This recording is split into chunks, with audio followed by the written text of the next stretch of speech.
ভোরবেলা ঘুম থেকে উঠেই কি আজ বুকিং নাম্বারটা ডায়াল করতে যাচ্ছিলেন? ভাবছেন মাস শেষ হওয়ার আগেই রান্নার গ্যাসটা আনিয়ে রাখবেন? তবে তার আগে আপনার পকেটে টান পড়ার এই খবরটা একবার শুনে নিন। দীর্ঘ কয়েক মাসের স্বস্তি কি এক লহমায় মিলিয়ে গেল? গত কয়েক মাস ধরে বাণিজ্যিক সিলিন্ডারের দাম বাড়লেও আপনার হেসেল ছিল নিরাপদ।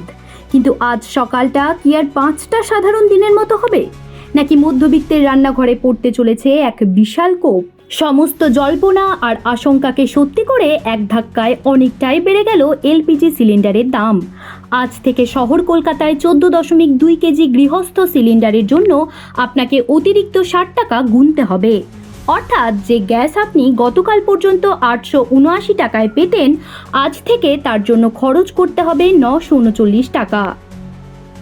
তবে শুধু বাড়ির হেসেল নয়, কোপ পড়েছে হোটেল রেস্তোরাঁর খরচাতেও। 19 কেজির বাণিজ্যিক সিলিন্ডারের দাম এক লাফে 114 টাকা 50 পয়সা বেড়ে দাঁড়িয়েছে 1999 টাকায়। এই আকাশ ছোঁয়া মূল্যবৃদ্ধি স্বাভাবিকভাবেই সাধারণ মানুষের কপালে চিন্তার ভাঁজ আরও গভীর করে তুলেছে।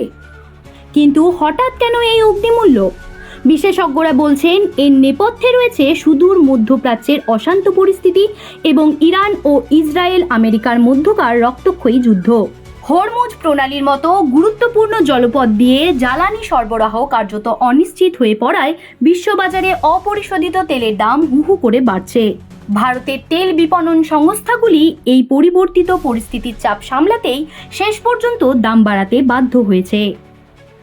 আমেরিকা থেকে ঘুরপথে গ্যাস আমদানির বাড়তি খরচ আর হোর্ডিং বা কালোবাজারি রোখার কৌশল, সব মিলিয়েই কি এই মূল্য বৃদ্ধির পাহাড়? একদিকে গ্যাসের দাম বাড়ার পাশাপাশি বাজারে রান্নার গ্যাসের আকাল দেখা দিতে পারে বলে নানা মহলে গুঞ্জন ছড়িয়েছে। যদিও রাষ্ট্রায়ত্ত তেল সংস্থাগুলো বারবার দাবি করছে যে দেশে জ্বালানির কোনো ঘাটতি নেই এবং সাপ্লাই চেইন সম্পূর্ণ স্বাভাবিক রয়েছে।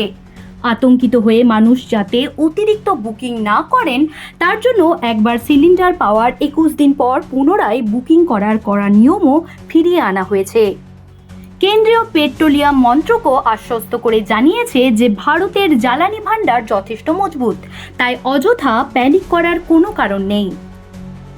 অর্থাৎ সব মিলিয়ে বলা যায় বিশ্ব রাজনীতির এই দাবানল শেষ পর্যন্ত আমাদের সাধারণের হেসেলকেও গ্রাস করতে শুরু করেছে। আজ গ্যাসের দাম বাড়ল, কিন্তু আন্তর্জাতিক মহলের আশঙ্কা যে আগামী দিনে পেট্রোল বা ডিজেলের দামও কি একইভাবে লাফিয়ে বাড়বে। যুদ্ধের এই মেঘ যত ঘনীভূত হবে, সাধারণ মানুষের পকেটে খরচের বোঝা ঠিক কতটা ভারী হবে সেটা এখন দেখার বিষয়। তবে আপাতত 939 টাকার এই ধাক্কা সামলানোই মধ্যবিত্ত বাঙালির কাছে বড় চ্যালেঞ্জ হয়ে দাঁড়িয়েছে। জ্যোতি সরকারের রিপোর্ট, হেডলাইন্স কলকাতা। আনন্দ আর ভালোবাসার দীপ্তিতে গড়া সমুজ্জ্বল পরমা, ঠিক তোমারই মতো। শ্যাম সুন্দর কোম্পানি জুয়েলার্স, আগরতলা, উদয়পুর, ধর্মনগর, কলকাতা।